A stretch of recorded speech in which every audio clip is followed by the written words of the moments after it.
Testigos de la historia.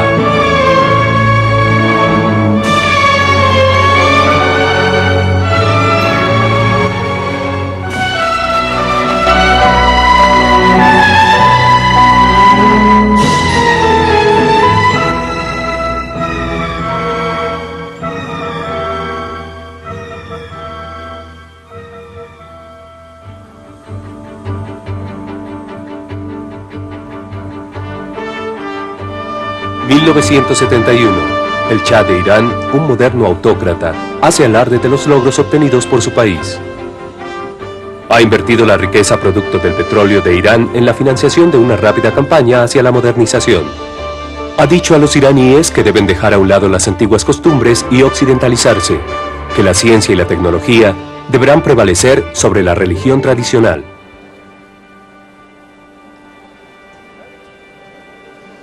Pero 8 años más tarde, su régimen se está derrumbando. En enero de 1979, tras varios meses de conflicto, se dirige hacia el aeropuerto de Teherán. A pesar de que el Shah dice que es un viaje de vacaciones, todo el mundo sabe que en realidad se va al exilio. Y mientras que el gobernante busca asilo en el extranjero, en las calles de Teherán, las multitudes rebosan de alegría. Tienen puestas sus esperanzas en un clérigo exilado de 77 años, cuyas prioridades se oponen a las del Shah.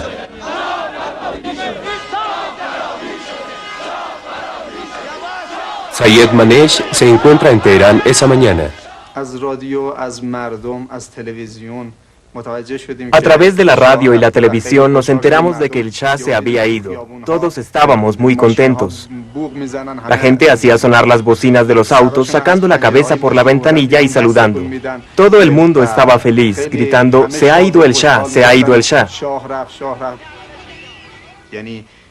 Era como si se estuvieran destruyendo la blasfemia y la depresión para dar paso a la rectitud. Dios venía. Lo que ocurría en Irán marcó un punto decisivo no solo para el Islam, sino para las demás religiones del mundo. A partir de entonces, millones de personas regresarían a los orígenes de sus creencias, ya fueran estas cristianismo, judaísmo, hinduismo o islamismo. 1978. El contragolpe divino.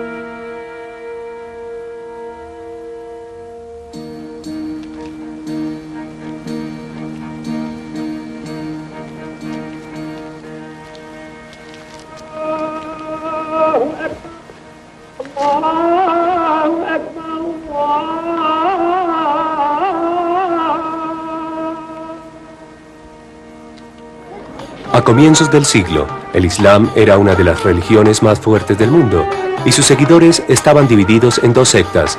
La mayoría eran sunís y la minoría chiitas. La mayoría de los islámicos se encontraban aún bajo el dominio político de los imperios europeos, pero las mezquitas siguieron siendo el centro de su vida espiritual.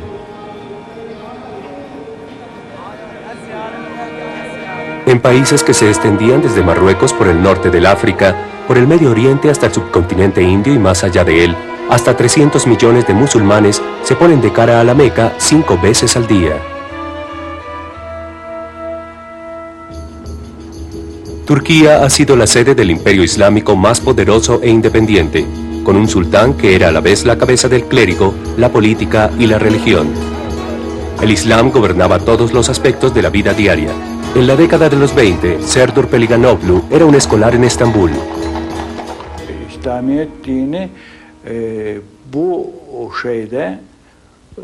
La religión del Islam era la primera obligación antes de cualquier otra cosa. Por ejemplo, en todos los hogares se enseñaba a los niños a leer el Corán, a hacer las oraciones rituales y todos los demás requisitos de la religión. Pero el antiguo imperio otomí se redujo. Después de la Primera Guerra Mundial, los turcos radicales exigían un gobierno laico. Se abolió el sultanato y un hombre asumió el poder para imponer una revolución social y política. Aquí, solo en una mansión custodiada, vive el hombre que a fuerza de sangre, acero y ambición creó tanto la ciudad como la república. Mustafa Kemal, llamado ahora Atatürk, o padre de los turcos.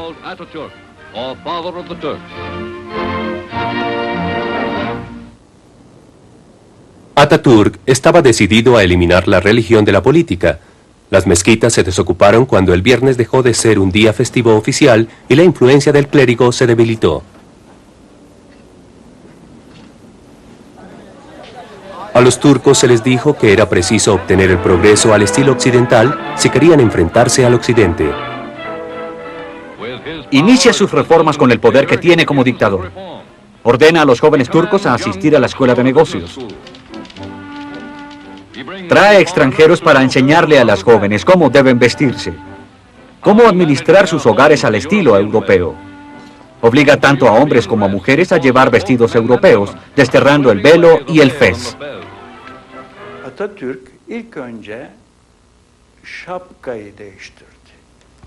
Atatürk primero abolió el fez. Quería que a partir de ese momento se usaran sombreros modernos.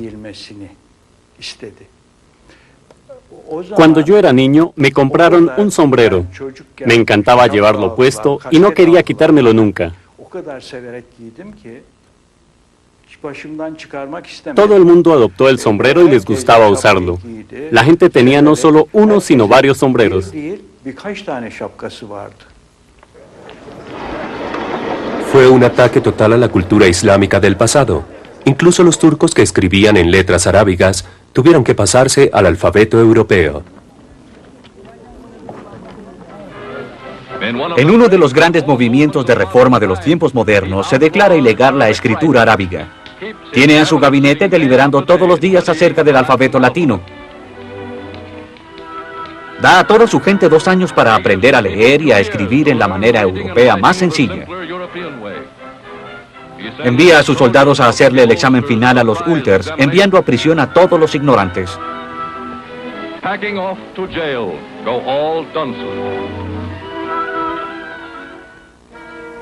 El cambio traumático que estaban viviendo los turcos fue copiado enseguida por Persia, su vecino oriental, con una civilización todavía más antigua. En los años 20, muchos persas vivían todavía como nómadas, siguiendo a sus rebaños. A las mujeres se les tenía recluidas y cubiertas por un velo. Pero un golpe de estado de los oficiales militares reformistas empujó a los persas a una nueva era después de 1925. Se cambió el nombre del país a Irán y los iraníes aprendieron a ser trabajadores de la construcción y mecánicos en los nuevos campos petroleros propiedad de las compañías occidentales.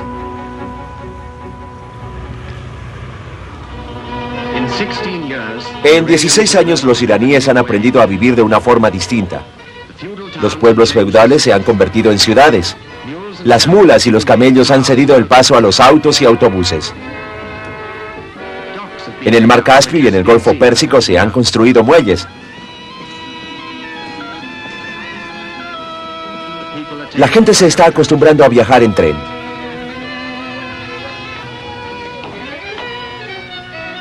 En Teherán se abrió una gran universidad nacional. Tras 1300 años, las mujeres de Irán se han emancipado. Pueden salir con el rostro descubierto. Son libres de mezclarse con hombres y mujeres y de participar en la vida de su país.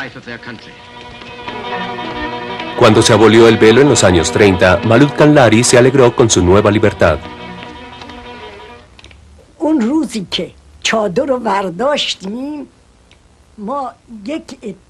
El día en que nos quitamos los velos, un grupo de nosotras fue a un gran jardín que pertenecía a un pariente. Éramos una familia muy grande, muchos primos, muchachos y muchachas.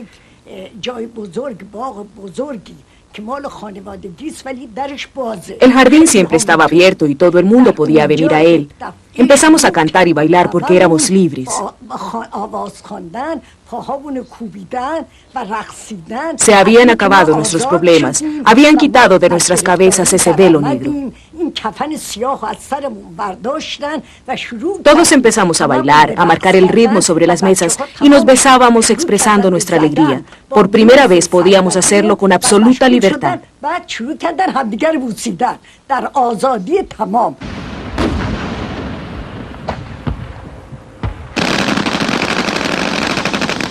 Después de la Segunda Guerra Mundial, cuando las tropas coloniales se habían acostumbrado a luchar para sus amos occidentales, aumentó la necesidad de independencia.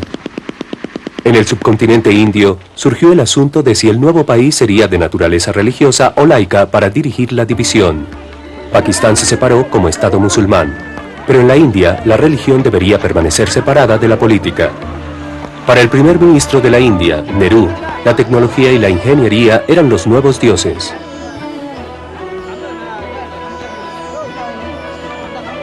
A las gigantescas represas de Bankra Nangal les dio el nombre de templos de mañana.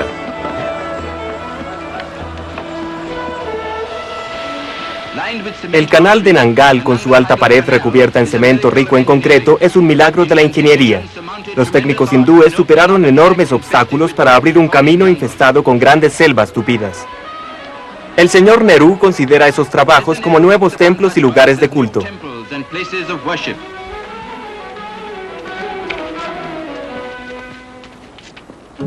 En Egipto, la modernización iba ya bien encaminada en la década de los 50, pero los egipcios deseaban una verdadera independencia de los poderes europeos. El coronel Nasser, líder nacionalista, prometió una nueva revolución social y menospreció las viejas costumbres. Pidió a los egipcios que creyeran en la industrialización y la planificación socialistas. Un grupo de militantes musulmanes tenía una visión diferente del futuro de Egipto. Cuando se atravesaron en el camino de Nasser, fueron enviados a prisión, al exilio o ejecutados. En un Estado nuevo, no había lugar para una oposición islámica. Habiendo eliminado a la hermandad musulmana, Nasser se sintió libre para desarrollar a Egipto como lo consideró conveniente. Todo debía actualizarse, incluso los antiguos símbolos del país. Esta noche han venido al lugar más fabuloso y célebre del mundo. Aquí, en la planicie de Esai. Al llegar los años 60, el Cairo se estaba convirtiendo en la moderna capital del Medio Oriente. Las mujeres egipcias de la clase media, como Faxia el-Asal, recibieron con alegría las nuevas libertades.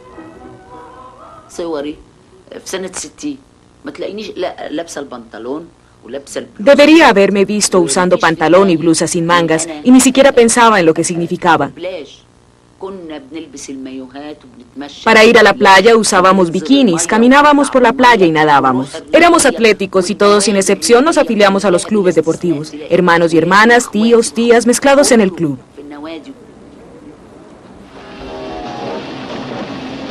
Pero fueron los iraníes, con su riqueza petrolera, quienes entraron más rápido al camino de la modernización laica. Irán se une al siglo XX con una vitalidad urgente y las carreteras son las vías arterias esenciales en una nación moderna. Se están construyendo magníficas autopistas en lugares donde hace solo unos cuantos años cualquier cabra montañesa que se respete se habría dado por vencida. Extremadamente anticomunista y progresista en apariencia, el Shah estaba respaldado por Estados Unidos, quien le proporcionaba armamento y asesoría. Él seguía adelante con cambios que llegaron a conocerse como la Revolución del Rey.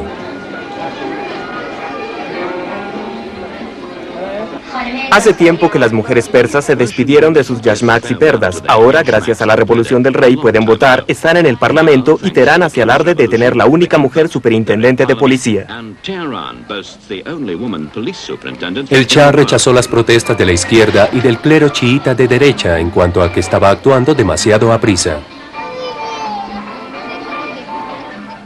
Esto es algo muy familiar, lo que llamamos alianza non santa entre el negro y el rojo, es decir, los comunistas y la gente reaccionaria de Shatag.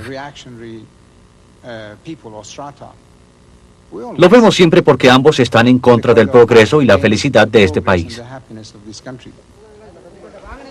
Cuando un pequeño grupo de ulemas del centro religioso de Qum siguieron oponiéndosele, envió al exilio al más crítico de ellos, Ruhollah Khomeini.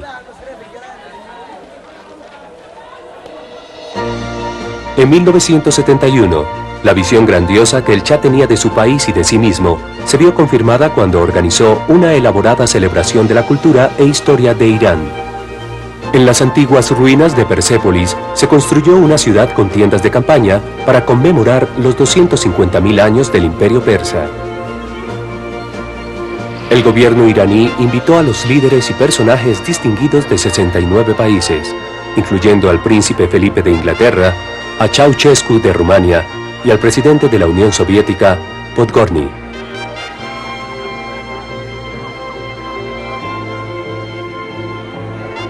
Sirvieron pavo real asado y huevos de codorniz en platos de oro a la luz de arañas de cristal. En una flotilla de aviones se llevaron la comida y los vinos desde París.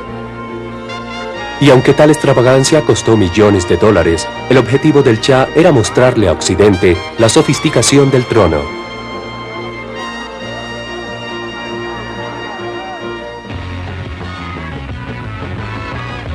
En Teherán, los hijos de la élite eran educados con actitudes y gustos occidentales. Dariush Keshwarpad era uno de esos estudiantes. En Teherán uno podía conseguir cualquier tipo de motocicleta. Yo, por ejemplo, tenía una Honda 750. Había un sector elegante de Teherán, Amonaya. La gente vivía en villas y todos estaban muy actualizados.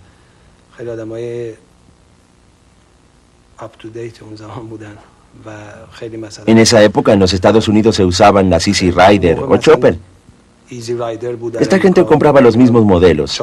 Esas motos eran muy comunes en Irak. Como se dice, eran personas muy a la moda.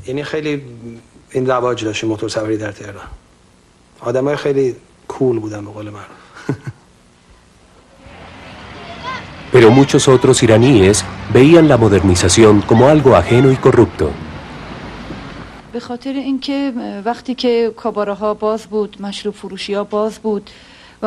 Se abrieron centros nocturnos y bares, y nuestros medios de comunicación estaban en las manos de aquellos que querían promover la cultura occidental.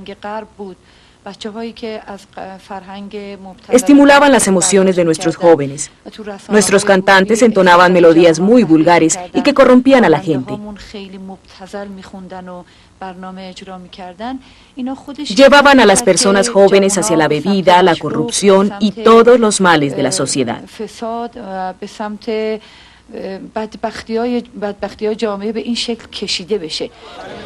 Desorientados y confundidos, muchos añoraban la seguridad que les brindaba la moral de su pasado.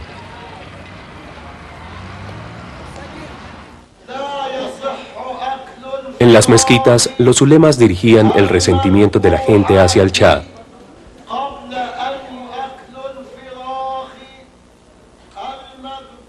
Haji Ghaffari predicaba en Teherán.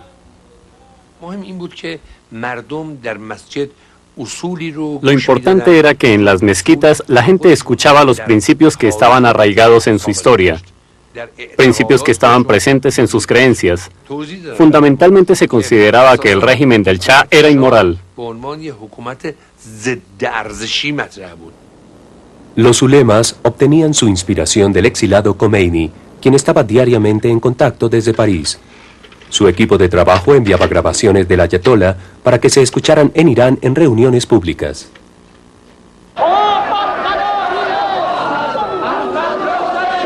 Y en Irán, ese mensaje comenzó a convertirse en una acción política. Inicialmente las demostraciones eran aisladas y el Shah, que hasta entonces había confiado en su policía secreta, enviaba tropas para intentar detenerlas. Pero las protestas seguían aumentando y en 1978 se declaró la ley marcial. Cuando los manifestantes se negaron a dispersarse, las tropas abrieron fuego.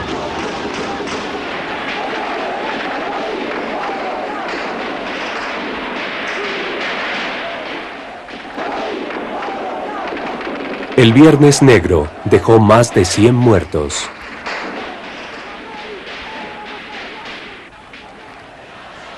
Tres meses más tarde, el Shah dijo que las manifestaciones planeadas para conmemorar el santo festival de Ashura también serían detenidas por el ejército. Pero cuando millones de personas lo desafiaron, se vio obligado a retirar sus tanques.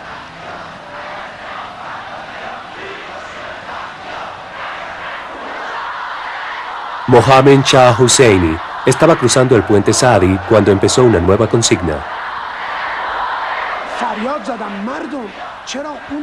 Yo dije, pueblo, ¿por qué no gritan lo que está en sus corazones? ¿Por qué no dicen lo que significa islámico, lo que Dios quiere? Todos deberían decir, acabemos con el Shah.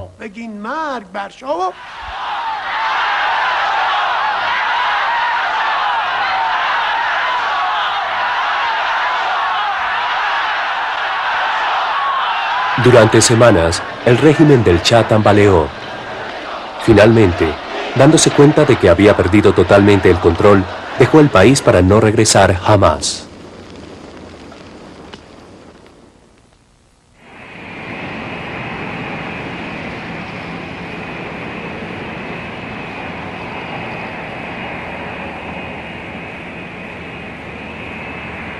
Y el 1 de febrero de 1979, un avión comercial francés trajo de regreso al hombre que los iraníes más admiraban. Se recibió al ayatollah Khomeini como el imán, el líder supremo. Había estado 14 años en el exilio y 3 millones de personas fueron a darle la bienvenida. Mohsen Rafdoust tuvo el honor de conducir el auto del imán hacia la ciudad. Esas pocas horas son las mejores de mi vida.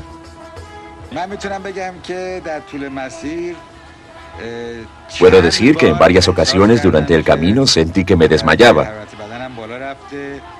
Incluso estaba perdiendo el control del timón. Y creo que el imán suspiró porque lo sentí en mi cara. Me dijo varias veces que me tranquilizara. Señaló con su mano y me dijo que me calmara.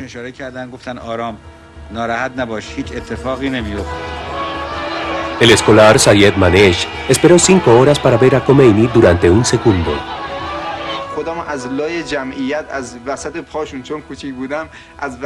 Había tanta gente que tuve que escabullirme por entre las piernas de los demás para lograr llegar al frente.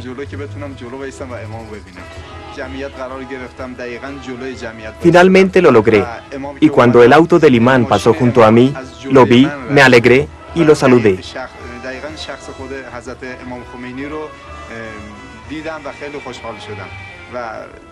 Imán Khomeini volteó a verme y me contestó el saludo.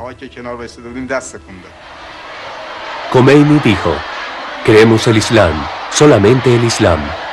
2 meses después de su regreso, y tras un plebiscito en el que el 98% de los iraníes votaron por él, declaró el primer día del gobierno de Dios. Luego se propuso a dar marcha atrás. Cerró los cinemas y bares. Ahora gobernaría a los iraníes con leyes religiosas instituidas hacía más de 1300 años en tiempos de Mahoma.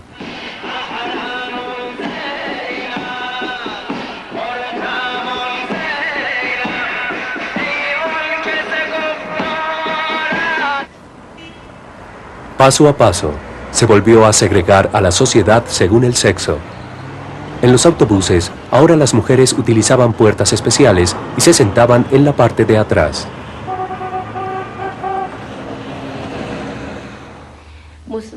Se les animó a vivir aparte, educando a los hijos y estudiando el Corán.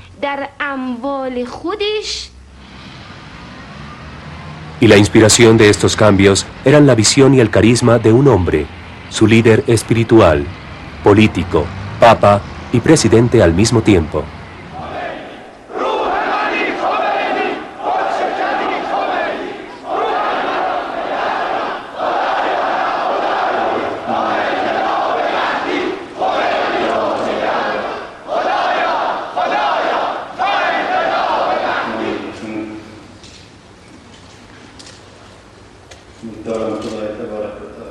En el nombre de Alá el compasivo, el bondadoso,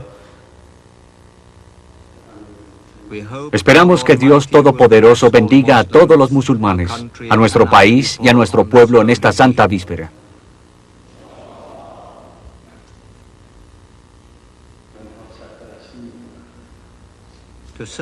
Servir al Islam es servir a la humanidad, que hoy en día está esclavizada en manos de aquellos que la supervisan con tiranía.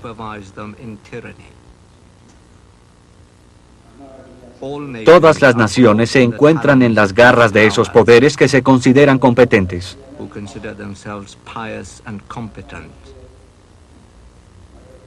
¿Quién habla de rectificación? ¿Qué haremos con estas condiciones que prevalecen actualmente en el mundo? Existen quienes dicen ser seguidores de Jesucristo. ¿Quién dijo que si alguien te golpea en una mejilla debes presentar la otra para que golpee en ella? Eso es una mentira.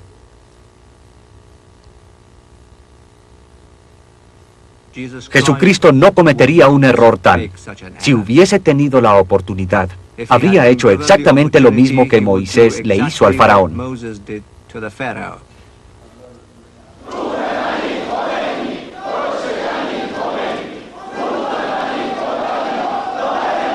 Khomeini, vos con el alma noble y pura, Dios, consérvalo hasta el día del Mahdi.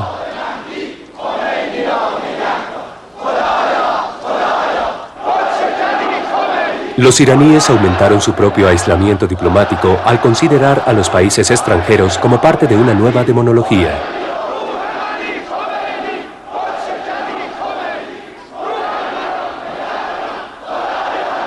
Para los ulemas no había muchas opciones. Estados Unidos es peor que Gran Bretaña. Gran Bretaña es peor que Estados Unidos. Rusia es peor que estos dos. Y cada uno es peor y más monstruoso que los otros. Pero el señalado fue Estados Unidos, el gran Satanás, por el apoyo que había dado al Shah. En noviembre de 1979, los estudiantes de Teherán atacaron la embajada de Estados Unidos.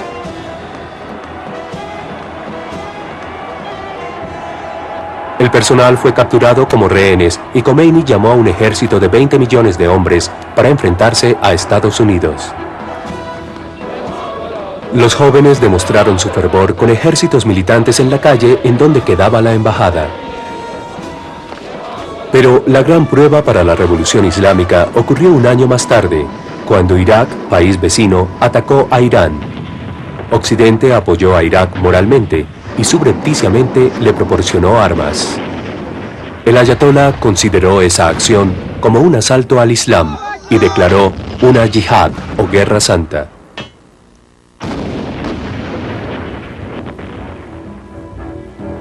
Se presentaron cientos de miles de voluntarios listos a morir heroicamente por la causa.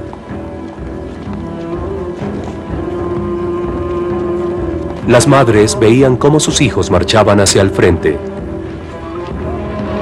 Sayed Manesh, que había visto regresar al ayatolá, se enlistó a los 13 años. Me permitieron ir al frente y en realidad me gustó. Me gustó tanto que lloré. Era un gran regalo que Dios me hacía. Era una bendición divina. La guerra se convirtió en una larga batalla de desgaste que duró 9 años y en la que murió 1 millón de iraníes. Sayed Manesh sobrevivió, pero sus 2 hermanos murieron.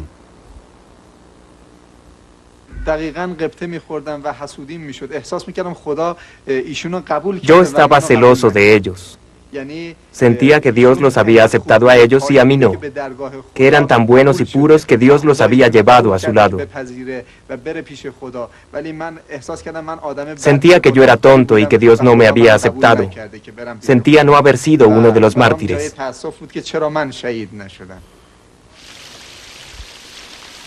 En Teherán se solemnizó la sangre derramada por los mártires en una fuente conmemorativa, pero esto sirvió únicamente para irrigar y darle nuevo ímpetu a la revolución.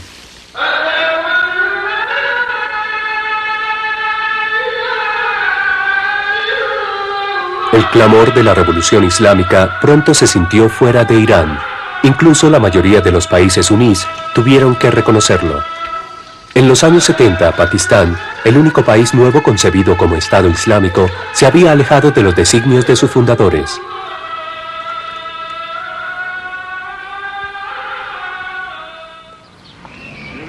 Pero cuando el general Zia-ul-Haq subió al poder, había buscado el apoyo fundamentalista. Cuando asumí el cargo el 5 de julio, prometí 3 cosas. Dije que en primer lugar traería nuevamente los valores islámicos, introduciría y lucharía por la islamización de la ley y traería los valores islámicos hasta cuando hubiera elecciones. En 1979, 3 semanas después del regreso del ayatolá a Irán, Shia emitió nuevas directrices. Los empleados gubernamentales deberían dejar la ropa europea y apegarse estrictamente al vestido islámico. La educación en las escuelas oficiales sería segregada y las niñas de nuevo usarían velos. Shashia Lal estaba en la Universidad Islamabad para niñas.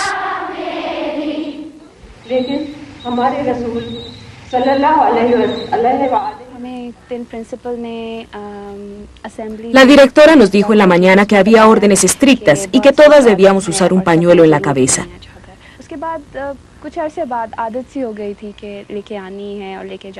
Después de un tiempo de usarlo solo en la escuela, lo empezamos a usar durante el recorrido de la casa a la escuela, para así sentirnos más seguras. Así nadie lo señalaría a uno, nadie podría molestarnos, ni decirnos algo y no tendríamos que escuchar a las maestras regañándonos en la escuela. Con el tiempo nos acostumbramos. Todos los sectores de la sociedad, incluyendo la economía de Pakistán, debían regirse según los lineamientos islámicos.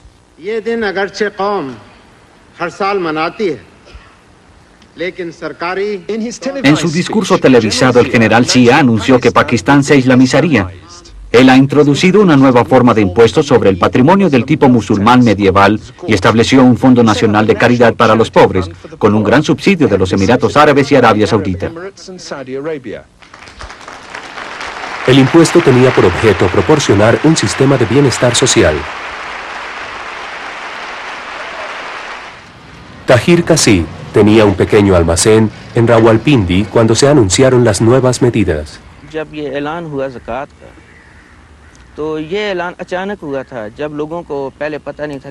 Cuando se introdujo el zakat fue algo repentino.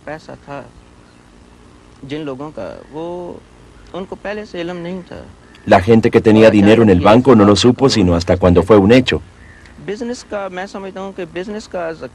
En cuanto a los negocios no había ningún problema.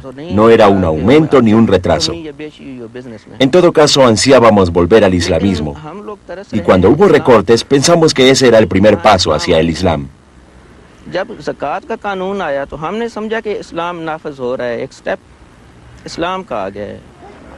Y tras años de una ley secular al estilo británico, se volvió a introducir la ley islámica Sharia. Una vez más los pakistaníes enfrentaban los castigos del Corán, decapitación por asesinato, azotes por robo o alcoholismo y lapidación por cometer adulterio.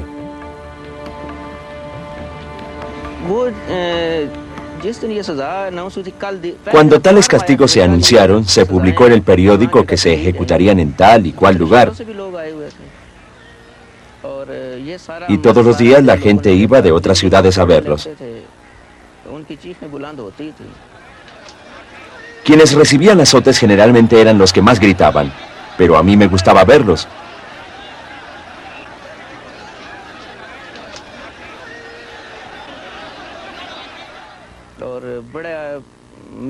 Los culpables eran castigados de inmediato en frente de todo el mundo para que la gente aprendiera la lección.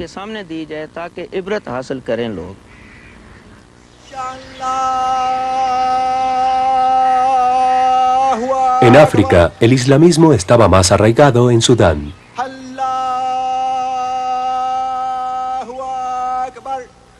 A principios de los años 80, el presidente Jafani Meiri, inspirado por lo que había ocurrido en Irán, presenció el derramamiento de alcohol en el Nilo por un valor de 2 millones de libras esterlinas. El mismo presidente se unió a la ruptura de las botellas, y a partir de ese momento se prohibió la ingestión de alcohol. En las cortes Sharia de Sudán, jueces jóvenes presidían audiencias en las que la gente de diversas religiones era juzgada sin jurado ni abogados de la defensa. John Rowenite trabajaba para una compañía constructora extranjera en Jartum, cuando se le acusó de haberse robado 4 tramos de madera. Me llevaron a la corte Y en el juicio no tardaron más de 10 minutos en juzgarme. Me sentenciaron a la amputación de la mano derecha.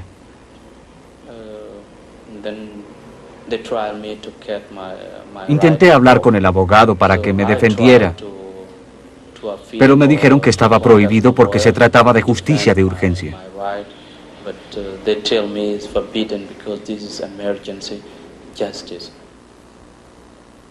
En la prisión de Koba en Jartum se llevaron a cabo cientos de amputaciones. Un informe noticioso del gobierno describió el procedimiento. 2 soldados vestidos con batas quirúrgicas y portando 2 cuchillos afilados y esterilizados se acercaban a los convictos que les habían asignado. Utilizando el extremo afilado, sostenían de los dedos la mano que iban a amputar y la cortaban rápida y hábilmente desde la muñeca.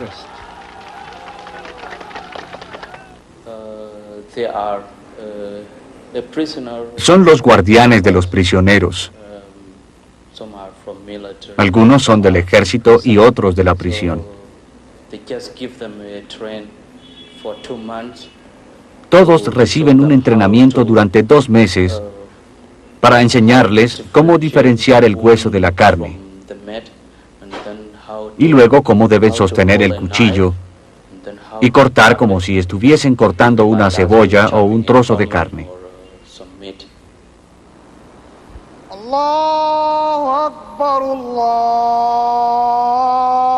En Egipto, el país musulmán más grande y poblado de África del Norte, el gobierno todavía se resistía al resurgimiento del Islam y continuaba creciendo al estilo occidental. Pero los beneficios de un auge económico no se compartían equitativamente.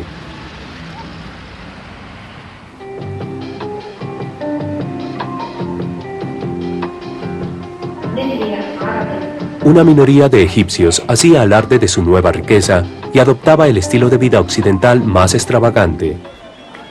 Poco dinero llegaba a los egipcios común y corrientes y bajaron los precios de la agricultura. Más egipcios dejaron la tierra y se fueron a las ciudades en busca de trabajo.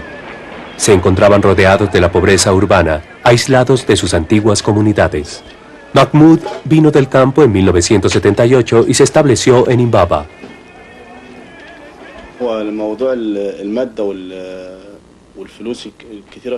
La entrada de dinero creaba una despreocupación. La gente de las aldeas que vino a las ciudades cambió mucho. En el campo las mujeres vestían modestamente con vestidos largos. Si un hombre pasaba cuando una mujer estaba sentada en la puerta de su casa, ella se cubría la cabeza. No podían caminar por la calle cuando había muchos hombres sentados por ahí. Debían dar la vuelta y caminar por otra vía.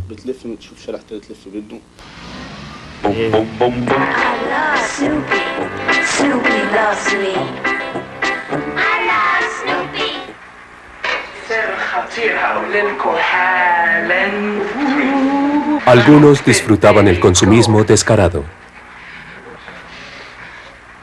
It's got to be really smooth. Really smooth.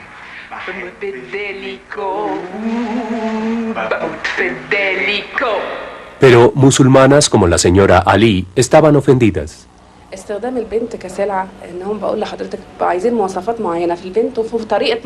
Usaban a la mujer como una mercancía y acostumbraban a exigir un cierto tipo de comportamiento promiscuo, seductor, de modo que pudieran vender más.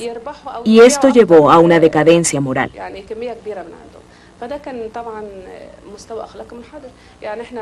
El Islam ordena que se respete a las mujeres y se les otorgue derecho para trabajar, pero dignamente. Pueden trabajar, pero no como un medio de seducción de los clientes potenciales. Eso realmente me hacía enojar.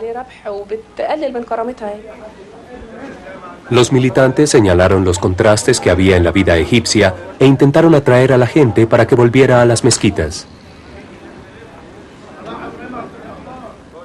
Se crearon clínicas locales que ofrecían cuidados de la salud sin costo alguno y entregaban alimentos a los pobres. Hacíamos lo que llamábamos donaciones, trabajo misionero. Mi papel era instruir a la gente joven en el Corán y enseñar los principios islámicos en el barrio. Pero Yasir Taufik enseñaba también la supremacía de la ley islámica sobre la ley civil.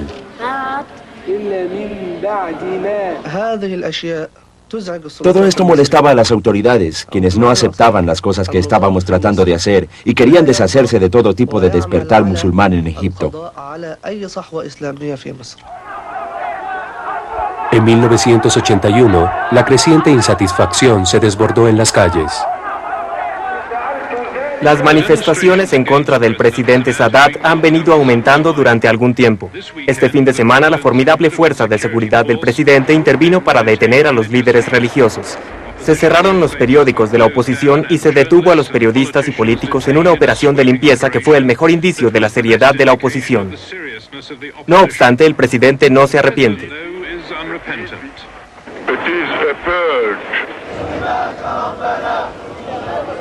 Uno de los 1.500 arrestados en el Cairo y que más tarde fuera tildado de terrorista fue Yasir Taufik. No existía una sola razón válida. Lo único por lo que me odiaban era por predicar el camino de Dios en la escuela y en la pequeña mezquita en donde yo enseñaba. No había ningún cargo en contra mía, excepto que estaba orando y predicando.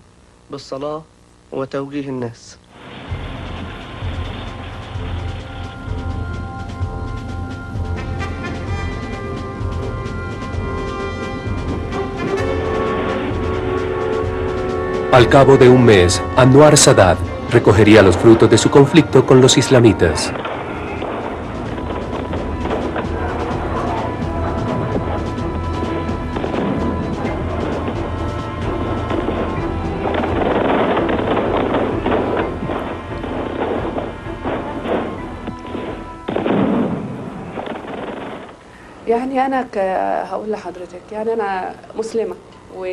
Soy musulmana y nosotros respetamos la muerte.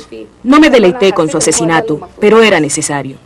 El hombre que asesinó a Sadat era un héroe. El profeta dijo, si ves una injusticia, primero trata de cambiarla por la fuerza, pero si no puedes hacerlo, entonces protesta en su contra. Si no puedes hacer ninguna de las dos cosas, entonces recházala en tu corazón, y eso es lo mejor que puedes hacer. El asesino no hizo nada malo, mató a Sadat, a nadie más.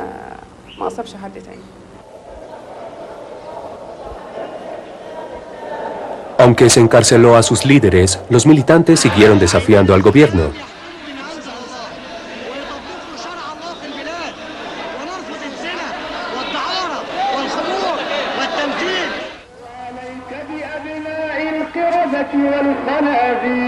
Y en el resto del mundo islámico, la historia era la misma.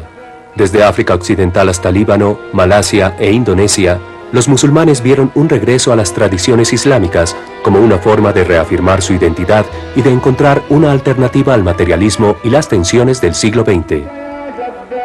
Alrededor del mundo, más personas en otras religiones estaban llegando a la misma conclusión. La reiteración de los principios básicos de su fe podía tener las respuestas a las incertidumbres morales y tensiones de la vida moderna. Aún en Estados Unidos, miles de cristianos invadieron el Capitolio en 1980 para participar en el movimiento Washington por Jesús. A lo largo de Estados Unidos, la religión constantemente ocupaba un lugar importante en la política.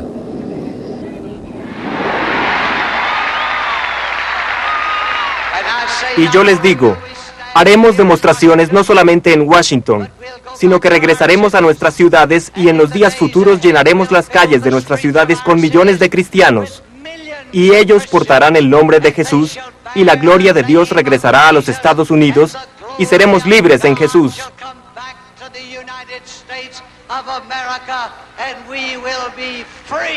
Todo el mundo diga Jesús.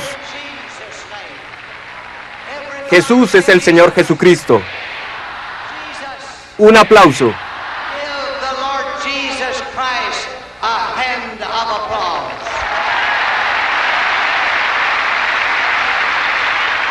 Los cristianos evangelistas organizaron campañas masivas por la televisión.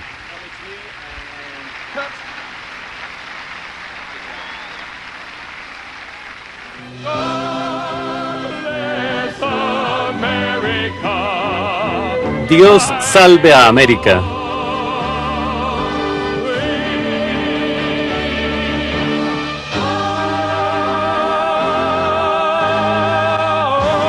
Y en noviembre de 1980, Ronald Reagan fue elegido presidente y explicó con claridad la dirección que pensaba seguir. Iniciemos nuestra cruzada uniéndonos en un minuto de oración en silencio.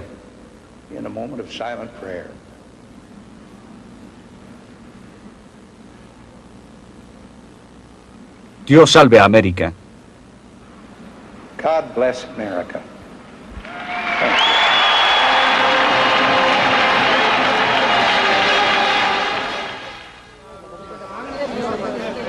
En Israel, miles de judíos propugnaban por un retorno a los valores ortodoxos y observación tradicional para resistir la secularización de la sociedad israelí.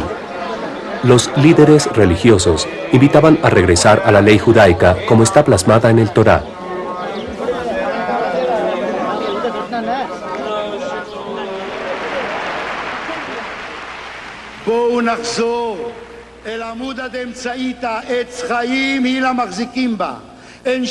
Regresemos a las bases. Abracemos el pilar de en medio, el árbol de la vida. No hay otra posibilidad para el pueblo de Israel. Nuestros líderes son los líderes del Torá. Los líderes del pueblo de Israel en cada generación siempre han sido los líderes del Torá. No es el parlamento, ni la gente saturada de una cultura profana. Salvemos nuestra vida, sigamos solamente el Torá. Enviemos a nuestros hijos a estudiar el Torá. Ustedes, las mujeres más hermosas, vayan a seguir al rebaño. Únicamente en la forma en que lo hicieron nuestros padres podemos volver a ser judíos. Regresar al santificado, bendito sea Él. Regresar al Torá y a los mandamientos. Esa es la vida, la redención. Así sea, vamos todos juntos. Amén, amén. Bou yachad, kulam.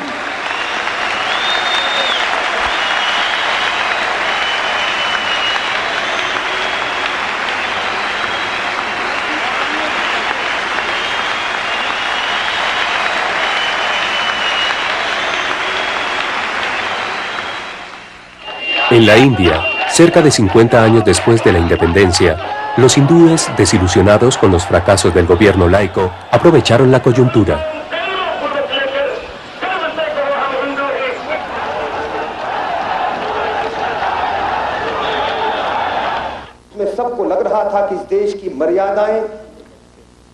Debido a la moralidad relajada de nuestros políticos corruptos,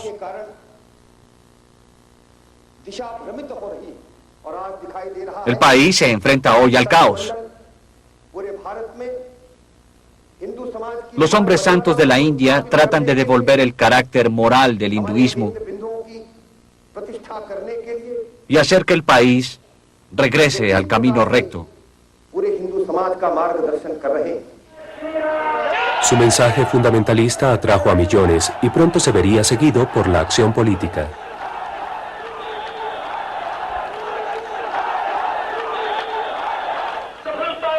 Digan con orgullo que son hindúes. Luchemos por un Estado hindú. ¡Viva Ram! ¡Revolución!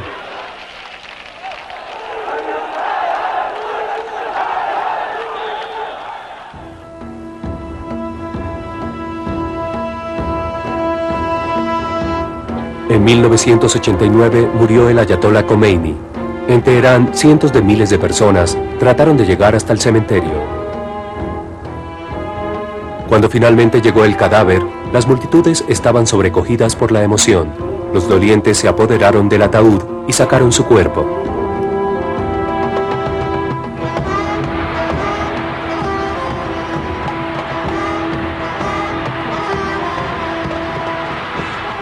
A pesar de que el ayatolá había muerto, la revolución que él inició continuaba, y en Tunisia y Algeria, los movimientos islámicos militantes desafiaban a sus gobiernos.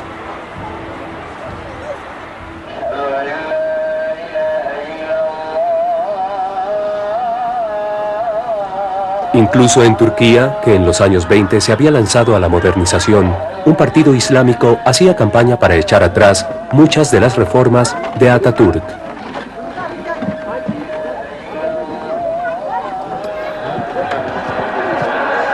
En 1995 ganaron unas elecciones por más del 20% de los votos, la mayor proporción de cualquier partido individual.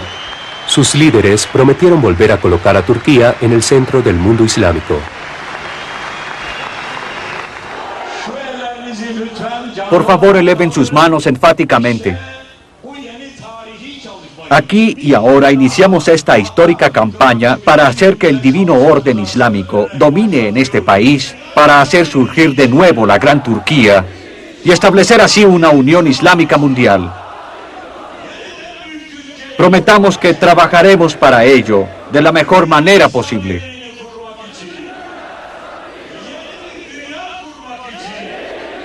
Felicitaciones por su guerra santa y ojalá puedan obtener la mayor de las victorias.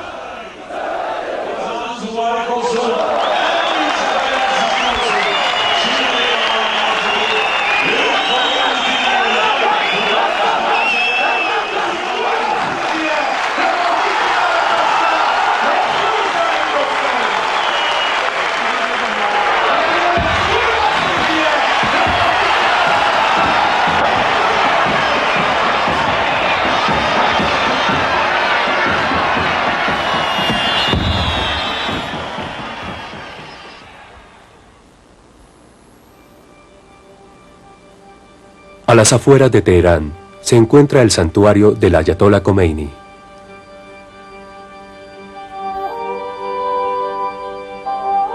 Al finalizar el siglo, los seguidores de Dios, musulmanes, cristianos o hindúes, una vez más estaban decididos no solo a expresar su propia fe, sino también a tratar de poner orden en la vida de los demás, de acuerdo con los lineamientos religiosos.